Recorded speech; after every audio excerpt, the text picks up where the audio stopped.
these campers, way, hey, and up these campers, way, hey, and up these campers, as Captain Reynard orders.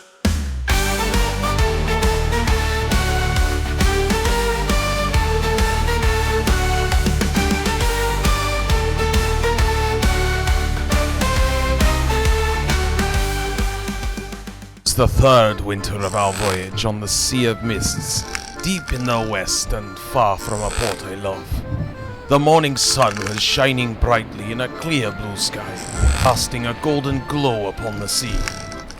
I was at quarterdeck talking to Mr. Sin, my first mate, a vixel like myself. With his sleek black fur and a patch over one eye, he had a gleaming cutlass at his side. "Nothing but smooth sailing, Mr. Sin?" I asked. "Aye, Captain, a gentle breeze, filling the sails, the crew cheerful and relaxed, all accounts a peaceful morning." My men were busy at their tasks when a cry struck out from the crow's nest. "Ahoy, mateys, there'll be a thick mist coming our way. It be as dark as Davy Jones' locker and as cold as a witch's teat. It be covering the whole horizon and moving fast." "Mr. Sin, make ready to enter the fog," I said. "Aye, aye." Sin started to move fast down the deck. He barked, "Avast ye scurvy dogs, we have a fog bank ahead of us. Cut that sail to half and keep your pearly whites peeled.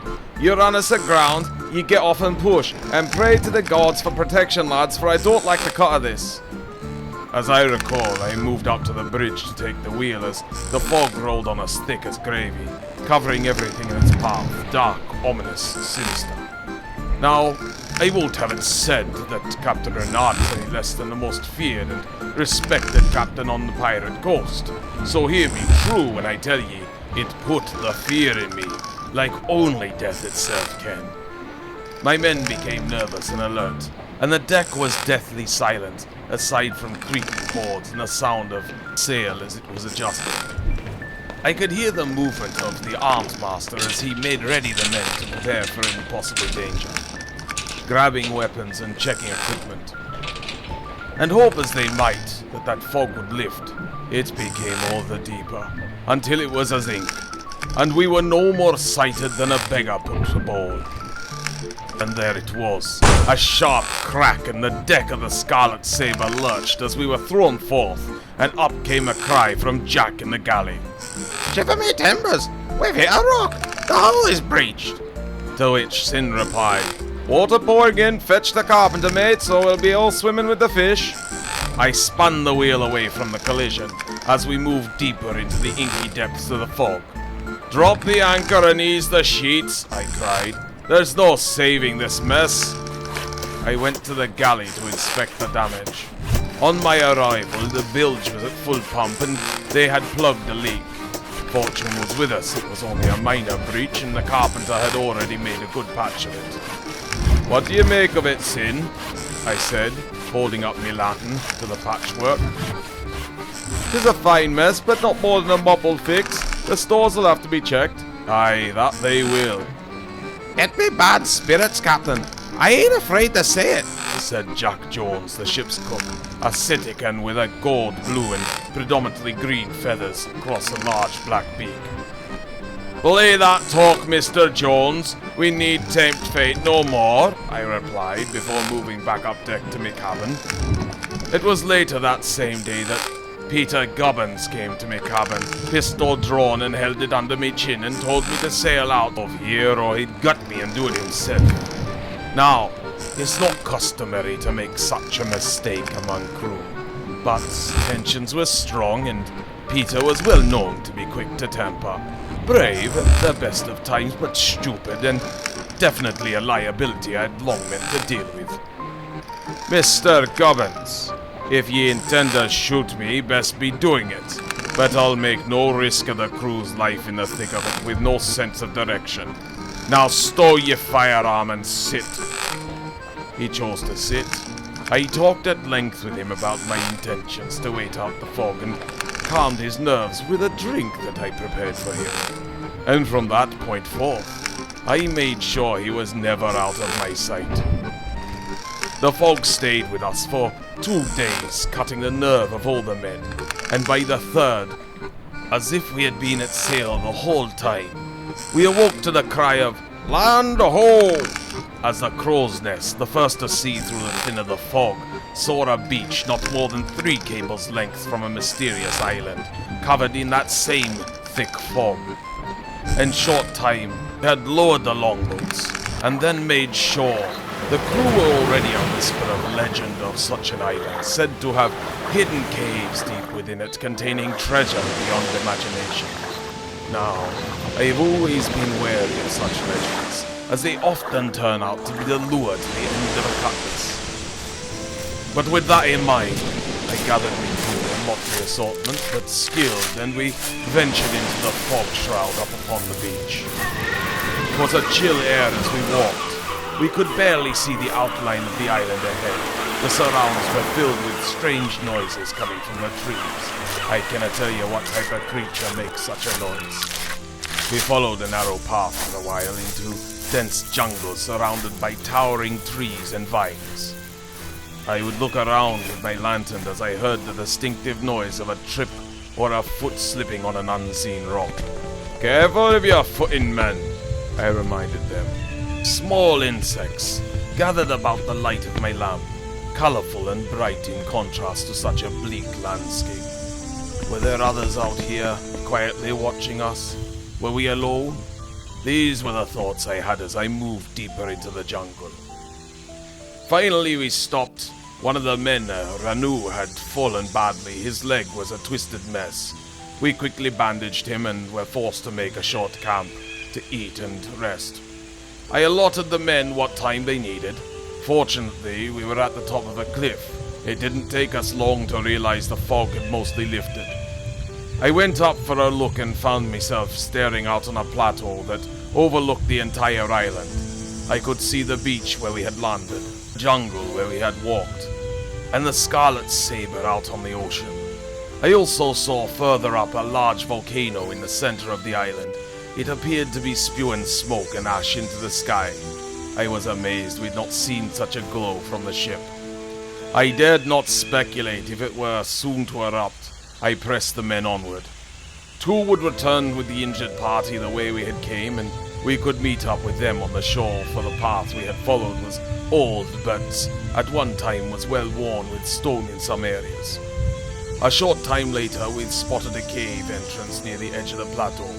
The path led directly to it, and so did we. I held me lantern high to dismiss the shadows as I walked into the darkness. I recall a sense of awe came over me as I saw such natural beauty, stalactites and stalagmites, silhouetting paintings and carvings on the wall. They depicted strange creatures and symbols. I don't know what hand made them or what they meant. We went deeper into the cave, before we came to a ship's iron powder room door. It had been affixed to the cave wall. We attempted to prise at it, but it was seamlessly there. The surface had only a handle and a keyhole. I ordered Toby, our powder monkey, to gather the black and blast the door. He began preparing the charge. We took cover around the corner and set the fuse. Moments later, the door was awash with smoke, but before it had a chance to clear, a voice, like dry leaves, echoed through the darkness, chilling me to the very bone. What manner of creature dares enter the cave of the Eternal? 3 of my remaining 7 fled immediately. "Stay your ground, men," I assured the rest of them, as I grasped the handle of me flintlock. It was then that I saw it. A shadowy figure emerged, wraith-like, hooded. I am the Spectre of Desires. I am death, the spectre declared. and this cave, Captain Renard, holds treasures beyond measure, but every treasure comes with a price. And though every instinct in my being urged me to run, I stepped forth. If you are what you appear to be, then we have faced each other many times, though I've never seen you. So tell me, what price do you ask, Spectre of Desires? The spectre's hollow eyes bored into me own. In exchange for the riches of this cave, I demand you and your crew's souls. After 7 years, I shall return to claim them. And he held aloft a parchment stating this. No, Captain, I won't allow it, Said Peter Gubbins, grabbing for the parchment. He was looking pale, deathly you might say, as he had been growing more ill since that night in my cabin, for I had been slowly poisoning him. A man who had the backing of the crew and was quick to temper on a captain needed to go, and my plan had been to ensure he fell ill without any suspicion upon yours truly. The spectre simply turned to him, looked oddly contemplative as if it knew the coming fate of Mr. Gubbins, and Peter Gubbins, shortly after snatching that parchment from the grasp of death, fell stone dead himself, the parchment gripped in his hand. Those hollow eyes followed this before they reaffixed upon mine. What say ye, Captain? The others, seeing Peter's outburst and the subsequent death that appeared to be caused by the spirit, stayed silent. Now in life, you're very seldom given such offers like the allure of unimaginable wealth. I hesitated, it's true, as I contemplated the offer, but the allure of wealth of such, combined with the potential consequences of denying a spectre like this, clouded my judgment. Finally, I agreed to the bargain, with one condition. Death would have to grant me and my crew those 7 years in unparalleled power, so we may become the most legendary pirates in history. And with a spectral grin, Death accepted my terms, and then appeared distracted by the death of Peter Gubbins, and vanished without a word. My crew and I loaded our ship with the treasure that were beyond imagination, jewels that sparkled like the night sky and gold that shimmered like sunlight on the sea. We set sail, and as you well know, the reputation of Captain Renard soared, and we plundered and conquered our way across the sea. But as all things do, 7 years passed in a blink of an eye, and the deadline loomed. I grew anxious, knowing that death would soon come to collect, and in me heart I yearned for a way to outsmart death itself. I was forced to devise a cunning plan. I used my wealth and influence to acquire a summoning token. I would ask a spirit guidance on how to escape death's grasp. The spirit whispered an incantation that revealed a loophole in the contract, for I had never signed it, nor had Death's spectral hand touched the paper after the deceased Mr. Gubbins had ripped it from him. So through my actions towards Peter, the contract was invalid. Armed with this knowledge, when finally I confronted Death on the 7th year, me heart racing as I revealed the truth, Death, bound by the laws of the spirit world, could do nothing but watch as my crew and I sailed away, escaping the spectre's grasp. And although I had spent some of my fortune to escape such a grasp, it is worth remembering, riches are fleeting, but cleverness and resourcefulness are eternal. As for the spectre of desires, this is but the first time I ever met him. Have I ever told you about the time I gave a mermaid the sea? Stick around, I might just tell you that story.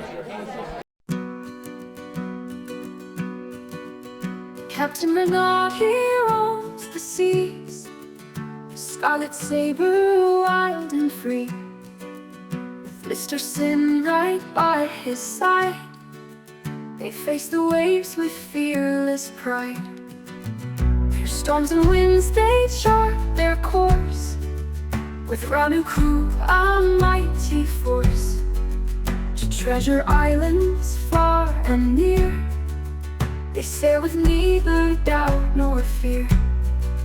Scarlet saber cuts the tide, Renault's crew will not divide. With a heart as bold as flame, Their legend grows, they gain their fame. Sea winds whisper tales of old, of hidden treasures, chests of gold. Running crew with hearts so bold, sail the night through storms and cold. Echoes of the past arise in pirate songs and sailor cries. Captain Renner lifts his sword to the sky for the reward. Scarlet saber cuts the tide. Renault's crew will not divide. With a heart as bold as flame, their legend grows, they gain their fame.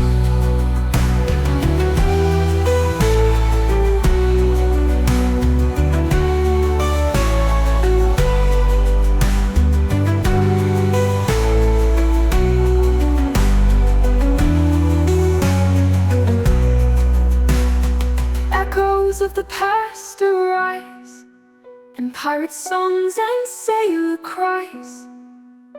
Captain Renner lifts his sword to the sky for the reward. Scarlet saber cuts the tide. Renault's crew will not divide. With a heart as bold as flame, their legend grows, they gain their fame.